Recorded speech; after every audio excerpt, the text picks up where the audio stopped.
الحمد لله الذي هدانا لهذا وما كنا لنهتدي لولا أن هدانا الله.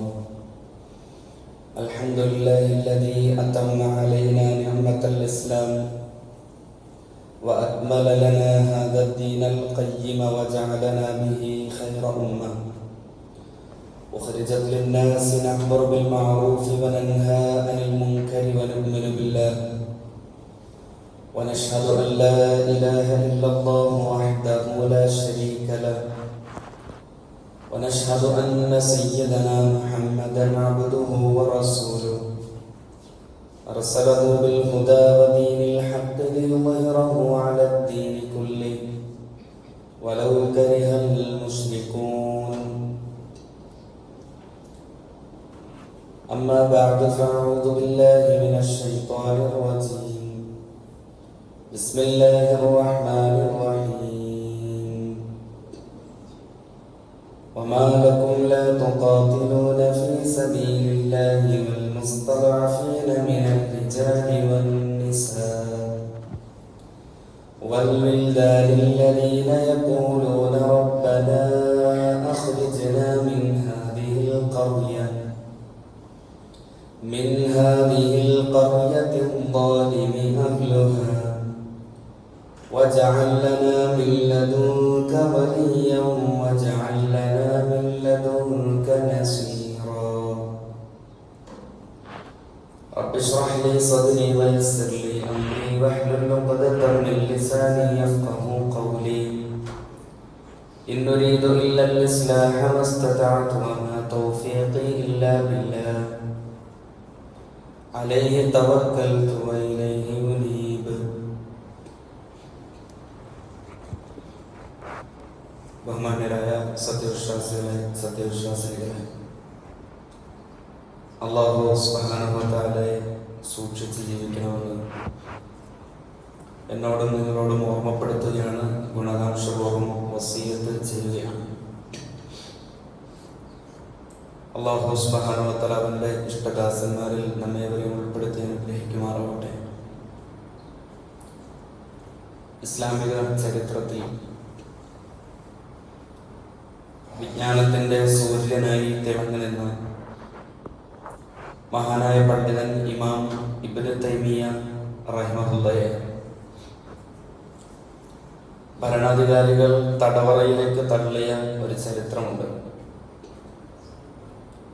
സിറിയയിലെ ദമസ്കസ് കോട്ടയുടെ ഇരുട്ടറയിലേക്ക്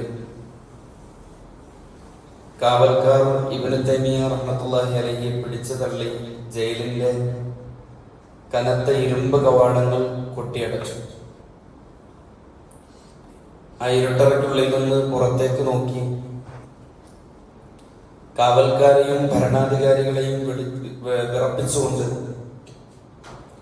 മഹാനായ ഇമാം അവറുകൾ വിളിച്ചു പറഞ്ഞ ചില വരികളുണ്ട്. വിശുദ്ധ ഖുർആനിലെ സൂറത്തുൽ ഹദീദിലെ ഒരു സൂക്തമാണ്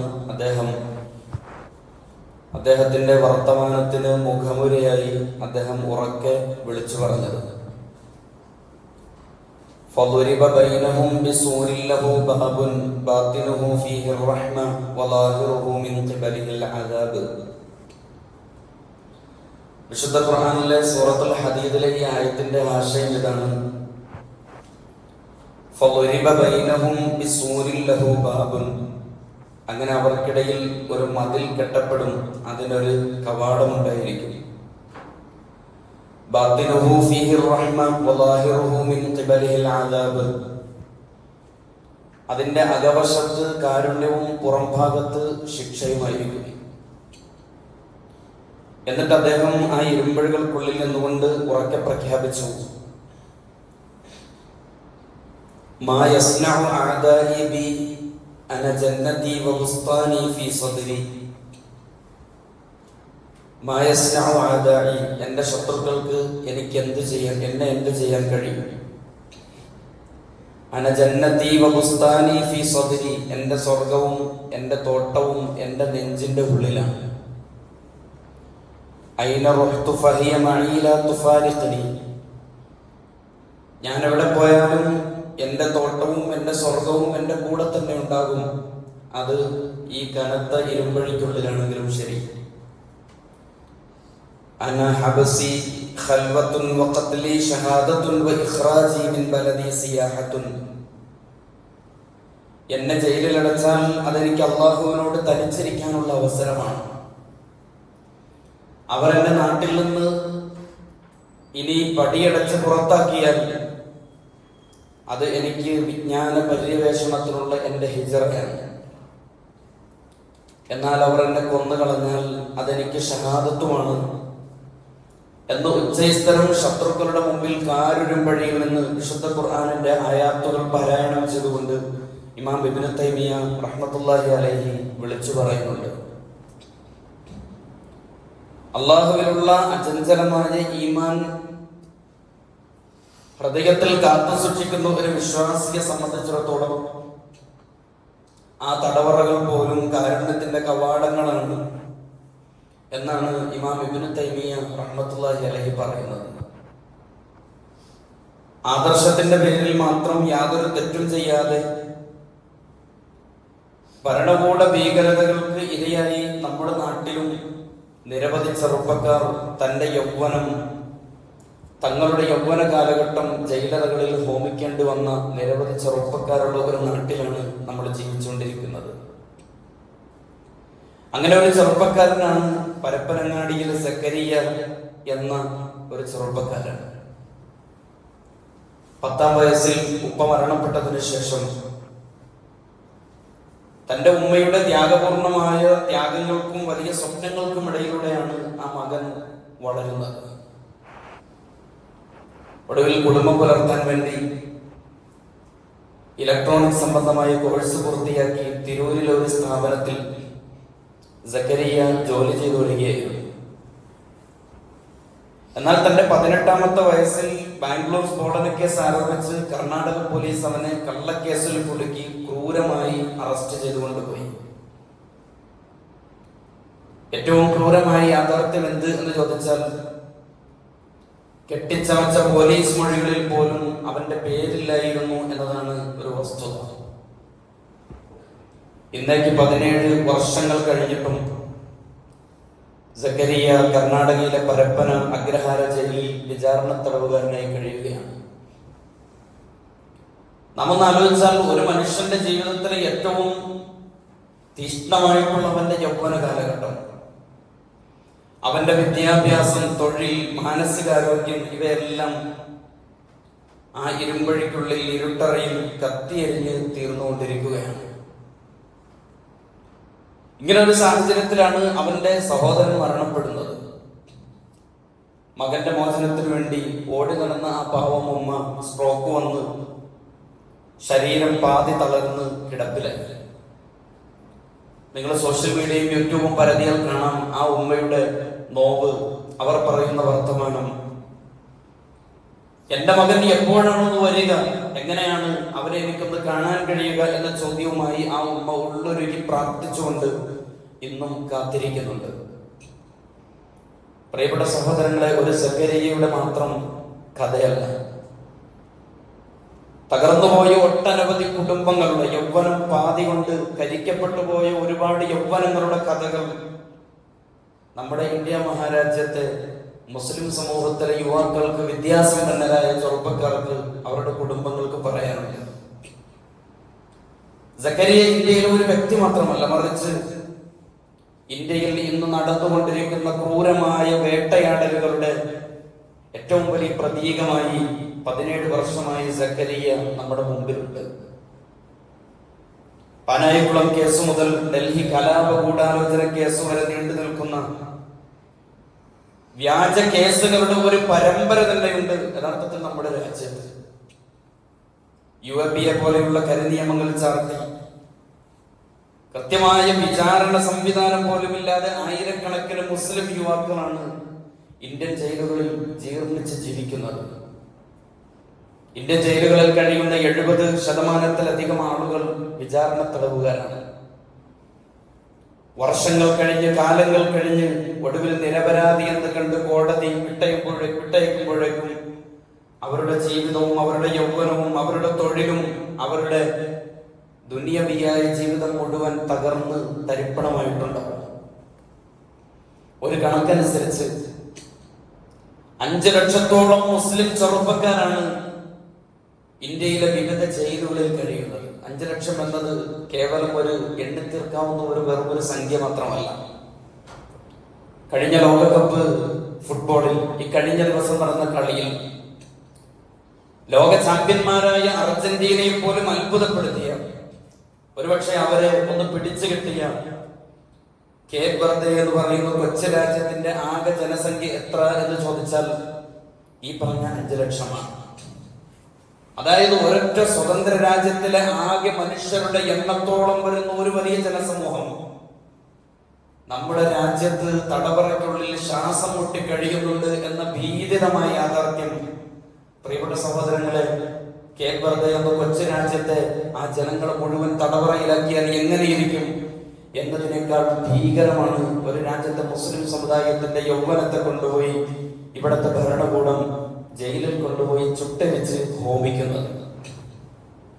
ഒരു ചെറുപ്പക്കാരനെ അറസ്റ്റ് ചെയ്യുന്നതോടെ, ഒരു ചെറുപ്പക്കാരനെ അറസ്റ്റ് ചെയ്യപ്പെടുന്നതോടെ അവന്റെ കുടുംബം സമൂഹത്തിൽ ഒറ്റപ്പെടുന്നു. തീവ്രവാദികളുടെ കുടുംബം, ഭീകരവാദികളുടെ കുടുംബം എന്ന നിലയിൽ സമൂഹം അവരെ നോക്കിക്കാണുന്നു. കുട്ടികളുടെ വിദ്യാഭ്യാസം പ്രതിസന്ധിയിലാകുന്നു. പിതാവിന്റെ തണലില്ലാതെ ഒരു തലമുറ അനാഥമാക്കപ്പെടുന്നു. പല കുടുംബങ്ങളിലും ഇതിന്റെ ആഘാതം കാരണം post traumatic stress disorder, PTSD പോലുള്ള കഠിനമായ മാനസിക രോഗങ്ങൾ ആ തലമുറ അനുഭവിക്കുന്നു. പ്രിയപ്പെട്ട സഹോദരങ്ങളെ, നമുക്ക് സുഖസുന്ദരമായി ജീവിക്കുമ്പോൾ നമ്മുടെ രാജ്യത്ത് തന്നെ അധിവസിക്കുന്ന നമ്മുടെ അയൽവാസികളായി നമുക്ക് ഏറ്റവും വേണ്ടപ്പെട്ട, നാം പരിചയിച്ചിട്ടുള്ള നമ്മുടെ അടുത്ത സഹോദരങ്ങളുടെ കുടുംബത്തിലുള്ള ആളുകൾ പോലും ഇത്തരത്തിൽ എല്ലാം നിഷേധിക്കപ്പെട്ട് തികഞ്ഞ സ്വാതന്ത്ര്യ നിഷേധത്തിൽ അവർ തടവറകൾക്കുള്ളിൽ കഴിയുന്നു എന്നത്, ദീർഘകാലം കഴിയുന്നു എന്നത് നമ്മെ നമ്മുടെ സന്തോഷങ്ങൾക്കിടയിൽ ഒന്ന് ചിന്തിപ്പിക്കേണ്ടതാണ്. ചരിത്രത്തിൽ തടവറകൾ എല്ലാ സന്ദർഭങ്ങളിലും അത് കുറ്റവാളികൾക്ക് വേണ്ടിയുള്ളതായിരുന്നില്ല. കുറ്റവാളികൾക്ക് വേണ്ടി മാത്രമുള്ളതായിരുന്നില്ല ചരിത്രത്തിലെ തടവറകൾ. മറിച്ച് സത്യത്തിന് വേണ്ടി നിലകൊണ്ട ഭരണകൂടത്തോട് വിയോജിച്ച പണ്ഡിതന്മാർക്കും പ്രവാചകന്മാർക്കും കൂടിയുള്ളതായിരുന്നു ഇസ്ലാമിക ചരിത്രത്തിലെ തടവറകൾ എന്ന് നമുക്ക് കാണാൻ കഴിയും. ഭരണാധികാരിയുടെ തെറ്റായ തീരുമാനത്തെ ഇസ്ലാമിക ശരീഅത്തിന്റെ അടിസ്ഥാനത്തിൽ ധീരമായി വിമർശിച്ചതിന്റെ പേരിൽ ആഴമേറിയ ഒരു കിണറ്റിൽ തടവിലാക്കപ്പെട്ട ഇമാം സർഖസി റഹ്മത്തുള്ളാഹി അലൈഹിയുടെ ചരിത്രം നമുക്ക് കാണാൻ കഴിയും. ആ പ്രതിസന്ധിയിലും അദ്ദേഹത്തിന്റെ അധ്യാപനം നിർത്തിയില്ല. കിണറ്റിന്റെ മുകളിൽ വന്നിരുന്ന ശിഷ്യന്മാർക്ക് തന്റെ ഓർമ്മയിൽ നിന്നുള്ള അറിവുകൾ അദ്ദേഹം വിളിച്ചു പറഞ്ഞു കൊടുത്തു എന്നാണ്. അങ്ങനെ ജയിലിന്റെ ഇരുട്ടറയിൽ വെച്ച് ശിഷ്യന്മാർ എഴുതിയെടുത്തതാണ് ഹനഫി ഫിഖ്ഹിലെ ഏറ്റവും പ്രധാനപ്പെട്ട അൽ മബ്സൂത്ത് എന്ന് പറയുന്ന 30ഓളം വാല്യങ്ങളുള്ള മഹത്ഗ്രന്ഥം. വിശുദ്ധ ഖുർആൻ അത് സൃഷ്ടിക്കപ്പെട്ടതാണ്, അത് മഖ്ലൂഖാണ് എന്ന ഭരണകൂടത്തിന്റെ ഒഫീഷ്യൽ ആശയത്തിനു മുന്നിൽ, അവരുടെ ഔദ്യോഗികമായ പ്രസ്താവനയ്ക്ക് മുന്നിൽ കീഴടങ്ങാൻ വിസമ്മതം പ്രകടിപ്പിച്ചതിന്റെ പേരിൽ ദീർഘകാലം ക്രൂരമായ ചാട്ടവാറടികളും പീഡനങ്ങളും ഏറ്റുവാങ്ങിയിട്ടും താൻ വിശ്വസിക്കുന്ന ആദർശത്തിൽ നിന്നും ഒരടി പോലും പിൻവാങ്ങില്ല എന്ന ഇമാം അഹ്മദ് ബിൻ ഹംബൽ റഹ്മത്തുള്ളാഹി അലൈഹിയുടെ ധീരമായ നിലപാട് നമുക്ക് ചരിത്രത്തിൽ കാണാം. എന്ന് മാത്രമല്ല, ജയിലറകളിൽ വെച്ച് നിരവധി തവണ ചാട്ടവാറകളേൽക്കാൻ വിധിക്കപ്പെട്ടവരായിരുന്നു ഹംബലി മദ്ഹബിന്റെ ഇമാമായിരുന്ന ഇമാം അഹ്മദ് ബിൻ ഹംബൽ റഹ്മത്തുള്ളാഹി അലൈഹി. ഹജ്ജാജ് ബിൻ യൂസുഫിന്റെ കടുത്ത അതിക്രമങ്ങൾക്കെതിരെയും അതീശത്തിനെതിരെയും സംശയത്തിൽ ശബ്ദിച്ചതിന്റെ പേരിൽ വധശിക്ഷയ്ക്ക് വിധിക്കപ്പെട്ടപ്പോഴും ഒട്ടും പതറാതെ അള്ളാഹുവിന്റെ പൂർണ്ണ വിശ്വാസത്തോടെ കിബിലയിലേക്ക് തിരിഞ്ഞ് പ്രാർത്ഥിച്ചുകൊണ്ട് മരണത്തെ പുഞ്ചിരിയോട് കൂട്ടി വരവേറ്റ ഒരു മനുഷ്യനെ ഹജ്ജാജ് ബിൻ യൂസുഫിന്റെ ചരിത്രത്തിൽ നമുക്ക് കാണാൻ കഴിയും. പ്രശസ്ത താബഈവര്യൻ സഈദ് ബിൻ ജുബൈർ റളിയല്ലാഹു തആല അൻഹുവിന്റെ ചരിത്രം. അതെല്ലാം കഴിഞ്ഞ് 20-ാം നൂറ്റാണ്ടിലേക്ക് വന്നാൽ ഫാസിസ്റ്റ് ഭരണകൂടത്തിന്റെ തുടർച്ചയായ തടങ്കലുകളെയും തടവറകളെയും ജയിലുകളെയും മദ്രസത്തുൽ യൂസുഫിയ, യൂസുഫി മദ്രസ എന്ന് വിളിച്ച് ആത്മീയ പഠന കേന്ദ്രമാക്കി മാറ്റുകയും കഠിനമായ നിരീക്ഷണങ്ങൾക്കിടയിലും തന്റെ വിഖ്യാതമായ റസായിലെ നൂർ ജയിലിൽ വെച്ച് രചിക്കുകയും ചെയ്ത സയ്യിദ് നൂർസി റഹ്മത്തുള്ളാഹി അലൈഹി നമുക്ക് കാണാൻ കഴിയും. തടവറ മുസ്ലിം ഉമ്മത്തിന് അത്ര അപരിചിതമായ ഒന്നായിരുന്നില്ല എന്നതാണ് ഇത് പറയുന്നത്. ഈജിപ്തിലെ സ്വേച്ഛാധിപത്യ ഭരണകൂടത്തിന്റെ തടവറയിൽ കിടന്നുകൊണ്ട് തന്റെ ചോര നീരാക്കിക്കൊണ്ട് ഫീ ദിലാലിൽ ഖുർആൻ എന്ന വിഖ്യാത തഫ്സീർ എഴുതി ഒടുവിൽ 1966 തൂക്കുമരത്തിലേക്ക് നടന്നുപോയി സയ്യിദ് ഖുത്ബ് നമ്മുടെ ഓർമ്മകളിലുണ്ട്. ഓർമ്മകളില്ലെങ്കിലും നമ്മുടെ ഷെൽഫുകളിൽ അദ്ദേഹത്തിന്റെ തഫ്സീർ പ്രിയപ്പെട്ട സഹോദരങ്ങൾ നമ്മുടെ വീട്ടിലുണ്ട്. പ്രിയപ്പെട്ടവരെ, എന്തുകൊണ്ടാണ് ചരിത്രത്തിൽ ഉടനീളം ഈ പണ്ഡിതന്മാരും വിശ്വാസികളും ഇപ്രകാരം വേട്ടയാടപ്പെട്ടത്? ഭരണകൂടത്തിന്റെ അനീതികൾക്ക് മതപരമായ ന്യായീകരണം നൽകാൻ ഞങ്ങൾക്ക് മനസ്സില്ല എന്ന ആദർശ വിശുദ്ധിയിൽ നിന്നാണ് ഈ പ്രവാചകന്മാരൊക്കെയും ഈ മഹത്തുക്കളൊക്കെയും ചരിത്രത്തിൽ തടവറകളിൽ ഉള്ളിലാക്കപ്പെട്ടത് എന്ന് നമുക്ക് കാണാൻ കഴിയും. ഭരണകൂടത്തിന്റെ ഔദ്യോഗിക അജണ്ടകളെയും കള്ളക്കഥകളെയും ചോദ്യം ചെയ്തതുകൊണ്ടാണ്. ജനങ്ങൾക്കിടയിൽ അവർക്കുള്ള സ്വാധീനം ഭരണാധികാരികൾക്ക് വലിയ ഭീഷണിയായി തോന്നിയതുകൊണ്ടാണ് അവരെയൊക്കെ ജയിലറുകളിലേക്ക് തള്ളിവിട്ടത്. ഇന്ന് ഇന്ത്യയിൽ നാം കാണുന്ന മുസ്ലിം വേട്ടയ്ക്ക് വേണ്ടി ഇത്തരം ആളുകൾ, ധാരാളക്കണക്കിന് മുസ്ലിം ചെറുപ്പക്കാർ ജയിലിൽ അടങ്ങിയതിന് പിന്നിൽ മുസ്ലിമുകൾ നിരന്തരമായി പല കാരണങ്ങളാലും പല പേരിലാലും വസ്ത്രത്തിന്റെ പേരിലും ഭക്ഷണത്തിന്റെ പേരിലും അടക്കം അവർ വേട്ടയാടപ്പെടുന്നതിന്റെ പിന്നിൽ 2001 സെപ്റ്റംബർ 11 വേൾഡ് ട്രേഡ് സെന്റർ ആക്രമണത്തിന് ശേഷം അമേരിക്ക രൂപപ്പെടുത്തിയ വാർ ഓൺ ടെറർ, ഭീകരതയ്ക്കെതിരെയുള്ള യുദ്ധം എന്ന പ്രൊജക്റ്റാണ്. ഇന്ന് കൃത്യം 25 വർഷം തികയാണ് പ്രൊജക്റ്റിന്. ഇസ്ലാമും മുസ്ലിമുകളുമാണ് ഭീകരതയുടെ കേന്ദ്രം എന്ന തെറ്റായ ആഖ്യാനം അന്ന് വേൾഡ് ട്രേഡ് സെന്റർ ആക്രമണത്തിന് ശേഷം അമേരിക്ക വ്യാപകമായി ആഗോളതലത്തിൽ പ്രചരിപ്പിച്ചു. അതിന് അമേരിക്ക ചെയ്ത പണി, മുസ്ലിമീങ്ങൾ 2 തരത്തിലുണ്ട് എന്ന് അവർ സമൂഹ മധ്യത്തിൽ തെറ്റിദ്ധരിപ്പിച്ചു. ഇസ്ലാമിന്റെ അടിത്തറയിൽ നിന്നുകൊണ്ട് രാഷ്ട്രീയമായ സാമൂഹികമായ ഇടപെടലുകൾ നടത്തുകയും ഭരണകൂടത്തിന്റെ കൊള്ളരുതായ്മകൾക്കെതിരെ ചോദ്യം ചെയ്യുകയും അങ്ങനെ ചെയ്യുന്ന അവരെ ചീത്ത മുസ്ലിമീങ്ങൾ, പൊളിറ്റിക്കൽ ഇസ്ലാം എന്നവർ വിളിച്ച് അമേരിക്ക മുദ്രകുത്തി. ഭരണകൂടത്തിന്റെ അനീതികൾക്കെതിരെ ശബ്ദിക്കുന്ന ആളുകളെ പൊളിറ്റിക്കൽ ഇസ്ലാം എന്നവർ ഒരു ചാർട്ട് ചടത്തി. എന്നിട്ട് പറഞ്ഞു അവർ അപകടകാരികളാണ്, അവർ മുസ്ലിം സമൂഹത്തിലെ തീവ്രവാദികളാണ് എന്ന് വരുത്തി തീർത്തു. അതേസമയം ഭരണകൂടത്തിന്റെ എല്ലാ ക്രൂരതകൾക്കും അന്യായങ്ങൾക്കും അനീതികൾക്കും മുമ്പിൽ തലകുനിച്ച് ഓച്ചാനിച്ച് ഒന്നും പ്രതികരിക്കാതെ നിശബ്ദമായി ജീവിക്കുന്ന മുസ്ലിമീങ്ങളെ പീസ്ഫുൾ ഇസ്ലാം, അവർ നല്ല മുസ്ലിമീങ്ങൾ എന്ന് അമേരിക്ക സമൂഹത്തിന്റെ മുമ്പിൽ രണ്ടാമതൊരു മുസ്ലിമിനെയും കൂടി അവർ സൃഷ്ടിച്ചു. യഥാർത്ഥത്തിൽ ഈ ഒരു വിഭജനത്തിലൂടെ ഒരു മുസൽമാന്റെ ഓരോ ചുവടുവെപ്പും സംശയത്തോടു കൂടി വീക്ഷിക്കാനുള്ള അന്തരീക്ഷമായിരുന്നു യഥാർത്ഥത്തിൽ അമേരിക്കയുടെ ആ നിലപാടിലൂടെ ലോകം വായിച്ചെടുത്തത്. ഇന്ത്യയിൽ ഈ പ്രൊജക്ട് ഉണ്ടാക്കിയ ആഘാതങ്ങൾ, അമേരിക്ക ഉൽപ്പാദിപ്പിച്ച ഈ അപകടകരമായ ആഖ്യാനങ്ങളെ ഇന്ത്യയിലെ ഫാസിസ്റ്റ് ഭരണകൂടവും ഇന്ത്യയിലെ മാധ്യമങ്ങളും അത് ഏറ്റെടുത്തു എന്ന് മാത്രമല്ല, അത് ഏറ്റെടുത്തതോടുകൂടി സംഘപരിവാർ ശക്തികൾ നമ്മുടെ രാജ്യത്തിന്റെ വിവിധ ഭാഗങ്ങളിൽ നടത്തിയ മക്ക മസ്ജിദ്, മാലേഗാവ്, അക്ഷർധാം ക്ഷേത്രം തുടങ്ങിയ സ്ഫോടനങ്ങളുടെ പ്രതികൾ അവർ പുറത്തു നടക്കുമ്പോൾ അതിന്റെയൊക്കെ പേരിൽ നിരപരാധികളായ മുസ്ലിം ചെറുപ്പക്കാരെ കള്ളക്കേസിൽ കുടുക്കി യഥാർത്ഥ പ്രതികളെ വെളിയിൽ അവരെ വിഹരിക്കാൻ വിട്ട് മുസ്ലിമുകളെ പിടിച്ച് തടവറയിലാക്കി. നമ്മുടെ നാട്ടിൽ സാധാരണക്കാരായ ആളുകൾ നടത്തിയ ഗെയിൽ വിരുദ്ധ സമരം, ദേശീയപാത സമരം, പൗരത്വ പ്രക്ഷോഭം, CAA തുടങ്ങിയ ജനകീയ സമരങ്ങളിൽ മുസ്ലിം സാന്നിധ്യം ഉണ്ടാകുമ്പോഴേക്കും ഭരണകൂടത്തിന്റെ നീതികേടുകൾക്കെതിരെയുള്ള ആ വിയോജിപ്പുകളെ പോലും തീവ്രവാദമെന്നും സമരം നടത്തുന്ന തീവ്രവാദികൾ എന്നും ചാപ്പകുത്താൻ അത്തരം ആളുകൾക്കൊരു മടിയുണ്ടായില്ല. ഞാൻ പറഞ്ഞത്, മുസ്ലിം സമൂഹത്തിനെതിരെയുള്ള വേട്ടയാടലുകളുടെ ചാപ്പകുത്തയുടെ കഥ പരിശോധിക്കുമ്പോൾ അത് അമേരിക്ക പറഞ്ഞ ആ വാർ റൂം ടെററിന്റെ പ്രൊജക്ടിന്റെ ഭാഗമായി അത് ഏറ്റുപിടിച്ച സംഘപരിവാർ മുസ്ലിം വേട്ടയാടലുകൾ വരെ അതിന്റെ തുടർച്ച സംഭവിച്ചു എന്നതാണ് പ്രിയപ്പെട്ട സഹോദരങ്ങൾ നാം മനസ്സിലാക്കേണ്ടത്. അവിടെ കൊണ്ടൊന്നും നിർത്തിയില്ല. സിനിമകളിലൂടെ, മാധ്യമങ്ങളിലൂടെ ലവ് ജിഹാദ് എന്ന് പറഞ്ഞ്, ഹലാൽ ജിഹാദ് എന്ന് പറഞ്ഞ്, നാർക്കോട്ടിക് എന്ന് പറഞ്ഞ് ഒട്ടനവധി കള്ളക്കഥകളും ജിഹാദ് നിർമ്മിതികളുമാണ് അവർ സമൂഹത്തിൽ വിഷം പോലെ കുത്തിവെച്ചത്.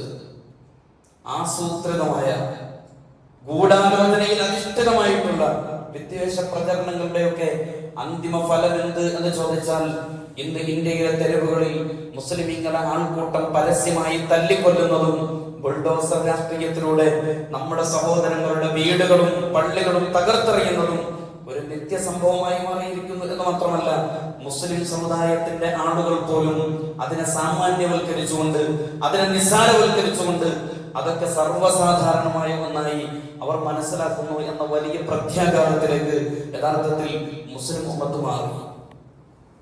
പ്രിയപ്പെട്ട സഹോദരങ്ങൾ, കൺമുന്നിൽ ഇത്ര വലിയ ക്രൂരമായ അനീതി നടക്കുമ്പോൾ, നമ്മ പോലെ യൗവനതിഷ്ഠമായ സാഹചര്യത്തിലൂടെ വളർന്നു വന്ന് കുടുംബവും മക്കളുമായി ജീവിച്ച് സ്വർഗസുന്ദരമായി നമ്മൾ ജീവിച്ചുകൊണ്ടിരിക്കുമ്പോൾ ഒരു സത്യവിശ്വാസിക്ക് എങ്ങനെയാണ് ഇതിനെതിരെ മൗനിയായിരിക്കാൻ സാധിക്കുക എന്നത് വിശുദ്ധമായ ഖുർആന്റെ വളരെ ഗൗരവതരമായ ഒരു ചോദ്യമാണ്.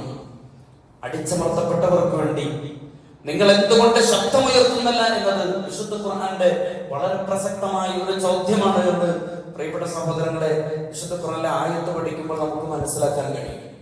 വമാ ലക്കും ലാ തുഖാതിലൂന ഫീ സബീലില്ലാഹ് വൽ മുസ്തദഅഫീന മിനൽ റിജാലി വൻ നിസാഇ വൽ വിൽദാൻ الذين يقولون ربنا أخرجنا من هذه القرية الظالم أهلها واجعل لنا من لدنك وليا واجعل لنا من لدنك نصيرا. അടിച്ചമർത്തപ്പെട്ടവർക്ക് വേണ്ടി, മർദ്ദിതരായ പുരുഷന്മാർക്കും സ്ത്രീകൾക്കും കുട്ടികൾക്കും വേണ്ടി അല്ലാഹുവിന്റെ മാർഗത്തിൽ നിങ്ങൾക്ക് എന്തുകൊണ്ട് സമരം ചെയ്തുകൂടാ? ഭരണകൂടത്തിന്റെ അനീതിക്കെതിരെ സത്യം വിളിച്ചു പറയലാണ് ഏറ്റവും വലിയ ജിഹാദ് എന്ന് റസൂലുള്ളാഹി സ്വല്ലല്ലാഹു അലൈഹി വസല്ലം തങ്ങൾ ചേർത്ത് പഠിപ്പിച്ച ഈ വചനത്തിന്റെ ഉള്ളടക്കവും കൂടി പരിശോധിക്കുമ്പോൾ വിശുദ്ധ ഖുർആനും തിരുസുന്നത്തും എത്ര പ്രാമാണികമായാണ് ഇത്തരം വിഷയങ്ങളിൽ വിശ്വാസികളോട് ഇടപെടാൻ, അവരുടെ സ്വർഗസുന്ദരമായ സ്വപ്നതുല്യമായ ജീവിതങ്ങൾക്ക് അതേ രീതിയിൽ തന്നെ ഏത് നിലയിലായിരിക്കണം ഇത്തരം വിഷയങ്ങൾ വിശ്വാസികളുടെ നിലപാടെന്ന് വിശുദ്ധ ഖുർആൻ പറയുന്നത്. അഫ്ദലുൽ ജിഹാദ്, ഏറ്റവും നല്ല ജിഹാദ് എന്ത് എന്ന് പഠിപ്പിക്കുന്നിടത്ത് കലിമത്തു അദ്ലിൻ ഇൻദ സുൽത്താനിൻ ജാഇർ, അക്രമിയായ ഭരണാധികാരിയുടെ അടുക്കൽ നീതിയുടെ വാക്ക്, സത്യസന്ധതയുടെ വർത്തമാനം പറയലാണ് ഏറ്റവും ഉത്തമമായ ജിഹാദ് എന്ന് റസൂലുള്ളാഹി സ്വല്ലല്ലാഹു അലൈഹി വസല്ലം പഠിപ്പിക്കുന്നത് അവിടെയാണ്. പ്രിയപ്പെട്ട സഹോദരങ്ങളെ, ചരിത്രം നമ്മെ പഠിപ്പിക്കുന്നത് അടിച്ചമർത്തിയ ഭരണകൂടങ്ങൾ ഓരോന്നോരോന്നായി ഇല്ലാതായില്ലെങ്കിലും, അങ്ങനെ ഇല്ലാതായ ചരിത്രമുണ്ടെങ്കിലും അടിച്ചമർത്തപ്പെട്ടവരുടെ ചരിത്രമാണ് ഇന്ന് നമ്മൾ അത് ലോകത്ത് ഉജ്ജ്വലമായി നിലനിൽക്കുന്നത്. ഗസയിലെ വിശ്വാസികളുടെ പോരാട്ടമാണ് ഇന്ന് ചരിത്രത്തിൽ തിളങ്ങി നിൽക്കുന്നത്. അവരെ അടിച്ചമർത്തുന്ന സൈനിസ്റ്റുകൾ എക്കാലവും വെറുക്കപ്പെട്ടവരാണ്. ഏത് മാമാങ്കങ്ങൾക്കിടയിലും, ഏത് വലിയ ഉത്സവങ്ങൾക്കിടയിലും ഫലസ്തീനും ഗസയും പ്രോജ്വലമായി ജ്വലിച്ചു നിൽക്കുന്നത് അടിച്ചമർത്തപ്പെട്ടവരുടെ ചരിത്രമാണ് ലോകത്തിന് ഓർക്കാൻ ആവശ്യമുള്ളത് എന്നതിന്റെ എത്രയോ പാഠങ്ങൾ നമ്മൾ കണ്ടു. കഴിഞ്ഞ ദിവസം ഈജിപ്തിലെ റഫറി, ഈജിപ്തിന്റെ കോച്ച്, അദ്ദേഹം ഫലസ്തീനിന്റെ പതാകയും എന്തിക്കൊണ്ട് അദ്ദേഹം നിലനിൽക്കുന്നത് സ്റ്റേഡിയത്തിൽ ഇറങ്ങി നിന്നുകൊണ്ട് അഭിസംബോധന ചെയ്ത് നമ്മൾ കണ്ടു. എന്ന് പറഞ്ഞാൽ അടിച്ചമർത്തപ്പെട്ടവരുടെ ചരിത്രമാണ് മനുഷ്യർ വീണ്ടും വീണ്ടും ഓർക്കാൻ ആഗ്രഹിക്കുന്നത് എന്നത് പ്രിയപ്പെട്ട സഹോദരൻ നമുക്ക് കാണാൻ കഴിയും. ഭരണകൂടങ്ങൾ, അടിച്ചമർത്തിയ ഭരണകൂടങ്ങൾ ഓരോന്നോരോന്നായി ഇല്ലാതാകുമെന്നും അടിച്ചമർത്തപ്പെട്ടവരുടെ ചരിത്രവും ആദർശവും ലോകത്ത് ഉജ്ജ്വലമായി നിലനിൽക്കുമെന്നതിന്റെ നിരവധി തെളിവുകൾ നമുക്ക് കാണാൻ കഴിയും. ദുനിയാവിലെ താൽക്കാലികമായ നേട്ടങ്ങളെക്കാൾ, ഈ തീർന്നു പോകുന്ന ഈ ദുനിയാവിലെ താൽക്കാലികമായ നേട്ടങ്ങളെക്കാൾ പരലോക വിജയത്തിന് മുൻഗണന നൽകുന്നവനാണ് വിശ്വാസി എന്ന് പ്രിയപ്പെട്ട സഹോദരങ്ങളെ, വിശ്വാസിയെ കുറിച്ച് മഹാനായ റസൂലുള്ളാഹി സ്വല്ലല്ലാഹു അലൈഹി വസല്ലം വചനമുണ്ട്. മഹാനായ ഇമാം ഇബ്നു തൈമിയ്യ റഹ്മത്തുള്ളാഹിയുടെ ചരിത്രമാണ് ഞാൻ ആമുഖമായി പറഞ്ഞത്. അദ്ദേഹം ഒരിക്കൽ പറഞ്ഞു, തന്റെ ഹൃദയം അല്ലാഹുവിൽ നിന്ന് തടയപ്പെട്ടവനാരോ അവരാണ് യഥാർത്ഥ തടവുകാരൻ. ജയിലിൽ കഴിയുന്ന മനുഷ്യരൊക്കെയും അവർ ആകെ ആശ്വാസം കണ്ടെത്തുന്നത് അവരുടെ പല പ്രസ്താവനകളും അവരുടെ കുടുംബത്തോട് അന്വേഷിച്ചാൽ, അവരുടെ ജീവിതം ഒന്ന് അന്വേഷിച്ചു നോക്കിയാൽ അള്ളാഹുവിൽ നിന്ന് അള്ളാഹുവിനെ നിറച്ചു വെച്ചുകൊണ്ടുള്ള ജീവിതമാണ് യഥാർത്ഥത്തിൽ ആ തടവുകാർ അവരുടെ ജയിലഴിക്കുള്ളിൽ, തടവറക്കുള്ളിൽ അവർ അനുഭവിച്ചുകൊണ്ടിരിക്കുന്നത്. തന്റെ ഹൃദയം അള്ളാഹുവിൽ നിന്ന് തടഞ്ഞു വെക്കപ്പെട്ടവനാണ് യഥാർത്ഥ തടവുകാരൻ. സ്വപ്നതുല്യമായ ജീവിതം ഈ ദുനിയാവിൽ കെട്ടിപ്പടുക്കാൻ ആഗ്രഹിക്കുന്ന നമ്മെ പോലെയുള്ള മനുഷ്യരോട് ഇമാം ഇബ്നു തൈമിയ്യ ചോദിക്കുന്നത്, അള്ളാഹുവിനെ ഹൃദയത്തിൽ നിറച്ചു വയ്ക്കാൻ നിങ്ങൾക്ക് കഴിയില്ലെങ്കിൽ നിങ്ങൾ ഇരുമ്പഴിക്കുള്ളിലല്ലെങ്കിലും നിങ്ങളാണ് യഥാർത്ഥ തടവുകാർ എന്നാണ് ഇമാം ഇബ്നു തൈമിയ്യ റഹ്മത്തുള്ളാഹി അലൈഹി ലോകരോട് വിളിച്ചു പറഞ്ഞത്. നമ്മുടെ സഹോദരങ്ങൾ ദശാബ്ദങ്ങളായി തടവറകളിൽ നീതി കാത്തു കഴിയുമ്പോൾ അവരെ ഓർത്തുകൊണ്ടേയിരിക്കുക എന്നും അവർക്കായി പ്രാർത്ഥിക്കുകയും ശബ്ദമുയർത്തുകയും ചെയ്യുക എന്നതും നമ്മെ സംബന്ധിച്ചിടത്തോളം ഏറ്റവും വലിയ ബാധ്യതയാണ് എന്ന് ഈ സന്ദർഭത്തിൽ നാം തിരിച്ചറിയേണ്ടതുണ്ട്. നമ്മൾ അവരെ കുറിച്ച് പ്രാർത്ഥിക്കാറുണ്ടോ? അവർക്ക് വേണ്ടിയുള്ള പ്രവർത്തനങ്ങളിൽ, അവർക്കെതിരെയുള്ള നീതി നിഷേധങ്ങൾക്കെതിരെ നാം ശബ്ദിക്കാറുണ്ടോ എന്നത് ഒരു വിശ്വാസി എന്ന അർത്ഥത്തിൽ പ്രിയപ്പെട്ട സഹോദരങ്ങളെ നാം നമ്മെ തന്നെ ചോദ്യം ചെയ്യേണ്ടുന്ന ഒരു വസ്തുതയാണ്. അല്ലാഹു തആല പറയുന്നു, യാ അയ്യുഹല്ലദീന ആമനൂ കൂനൂ ഖവാമീന ബിൽ ഖിസ്തി ശുഹദാഅ ലില്ലാഹ് വലൗ അലാ അൻഫുസികും അബിൽ വാലിദൈനി വൽ അഖ്റബീൻ. സത്യവിശ്വാസികളെ, നിങ്ങൾ നീതി നിർവഹിക്കുന്നവരും അല്ലാഹുവിന് വേണ്ടി സാക്ഷ്യം വഹിക്കുന്നവരുമായി മാറണം നിങ്ങൾ. വിശുദ്ധ ഖുർആന്റെ ഏറ്റവും സുപ്രധാനമായ ഒരു പ്രഖ്യാപനമാണ്.